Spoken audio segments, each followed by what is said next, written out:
Баршаңызға сәлем достар, арнамызға қош келдіңіздер. Соңғы уақыттарда қарбалас болып, каналымызға видео шықпай кеткен еді. Енді сіздер үшін тұрақты болып, керемет видеолар шығаруға тырысатын боламыз. Біз бүгін сіздерге Сыйлы тарихындағы ең үлкен көтерілісті ұйымдастырумен тарихта аты қалған Бидам жайлы толығырақ баяндайтын боламыз. Видеомыз басталмай тұрып, арнамызға жазылып, лайк басуды ұмытпаңыз. Ендеше біз бастаймыз. Көркем дизайн, қолайлы интерфейс, иманыңыздың шамшырағы, барлығы қамар қосымшасында. Қосымшаны төмендегі сілтеме арқылы жүктей аласыз. Бидам есімі тарихта Сыйлы елінің патшасы болған, сондыққа қарсы жасаған ауқымды көтерілісімен тарихта қалған. Ол көтеріліске дейін Сыйлы еліне патшадан кейінгі ең үлкен лауазымды орында қызмет еткен. Оның жастық шағы, жетістіктері жайлы ақпарат жоқтың қасы. Бірақ оның сол уақытта атқарған лауазымына қарап, Корея тарихшылары ақсүйек отбасында дүниеге келіп, ер жеткен деп топшылайды. Сыйлы патшасы Муэль туралы жазбаларда оның қылыштасу шеберлігі өте керемет болғанын, Сыйлы елінде оған тең келер ешбір жауынгер болмаған туралы айтылады. Бірақ ол осыған қарамастан әскери қызмет емес, сарайда саяси қызметтер атқарғандығы таңданыс тудырады. Сандок патша оны 635 жылы өзінен кейінгі адам ретінде таңдап, қолына үлкен билікті берген еді. Оған себеп Сандоктың денсаулығы сыр беріп, елісіне бұрынғыдай белсенді араласа алмауы түрткі болған болатын. Егер патша қайтыс болғанда орнынбасар ұрпағы болмаса, ел заңнамасына сәйкес елдегі ең лауазымды адам таққа отыруға құқылы болды.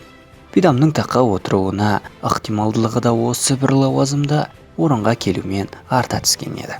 Дәл осы сәтте Когурье мен Пекши елінің бірлескен жасағы Сыйлы еліне шабуыл жасап, олардың 40 бекінісін басып алуы ел ішінде үлкен дүрбелең тудырып, Сандокқа қарсы ішкі күштер бас көтере бастаған еді.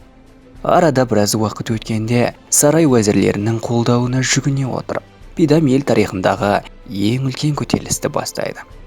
Бұған сылтауда әйел патша елді басқара алмайды деген жалау сөз еді. Оның саяси қуаттылығы мықты болғаны соншалықты, көршілес елдер сауда-саттық, тағы да басқа істер тұрғысында Сыйлы елінің патшасымен емес, Бидаммен ақылдасатын болған деседі. Оның осы істерін халықта қолдап, оның соңынан еру арқылы ол жасаған көтерілістерді де ел тарихындағы ең үлкен көтеріліс деген дәрежеге жетуіне атсалысқан еді. Бидам мен Хуансаль бекінісіне өз жасақтарын жинап, сол жерде көмекке келетін Қытай әскерін күтіп алады. Кейін олар Сыйлы елінің бас қолбасшысы Ким Юшин орналасқан бекіністі басып алуға тырысқан. Егер Юшин қолбасшы жайлы видеомызда қарап үлгермеген болсаңыздар, төмендегі сілтеме арқылы өтіп тамашалай аласыздар. Бұл көтеріліс 648 жылдың 8 ақпанында басталып, арада 9 күн өткесін бүлік толығымен ауыздықталған. Дәл осы тұста тарихи деректер екіге бөлінеді. Бірі Сандок патша бүлік басылмай тұрып қайтыс болды десе, кей деректер бүліктен кейін деген ақпаратты көрсетеді. Алайда біз бұл жерде Бидамның іс-әрекеті қате деп кесіп айта алмаймыз. Себебі ол Юшин қолбасшының арандауына ұшырап қалған еді. Себебі Юшин таққа күйеу баласы Ким Чун Чоуды отырғызып, өзі әскери билікті өлгенше қолында ұстағысы келді. Бірақ оның осы бір арманына Бидам кедергі болды. Себебі оны Сандок өзінен кейінгі адам етіп жариялауы себепті Сандоктан кейін оның таққа отыруға құқығы бар еді. Сол үшін Юшин бір күні түнде сарайға өз әскерлерін кіргізіп, сарай ішінде шу шығарады. Бұның не екенін сұрағанда Юшин Бидам көтеріліс жасады деп сендіруге тырысады. Кейін Бидам әскерін жасақтап Юшиннің арам пиғылын тоқтату үшін сарайға аттанғанда Сандок Бидам расымен бүлікші екеніне сеніп қалады. Бірақ осы уақыттарда Сандоктың кенеттен қайтыс болуы да Юшиннің нағыз бүлікші екенін аңғартады. Себебі патша өз ажалынан емес, Юшиннің қолынан өлген дейді тарихшылар.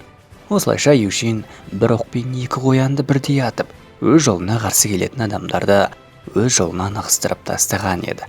Бидам қанша жерден саяси ойынның құрбаны болса да, халықтың қамын жеген, көреген саясаткер ретінде халықтың мәңгілік есінде қалып, есімі ғасырдан ғасырға жалғасуда. Сіздер бұл тарихи жазбалар жайлы не ойлайсыз? бұл рас болуы мүмкін бе, әлде тарихшылардың бос сандырағы ма? Пікіріңізді төменге қалдыра кетіңіз. Видеомыз ұнаса лайк басып арнамызға жазыла кетуді ұмытпаңыз. Сіз үшін оттаймыз.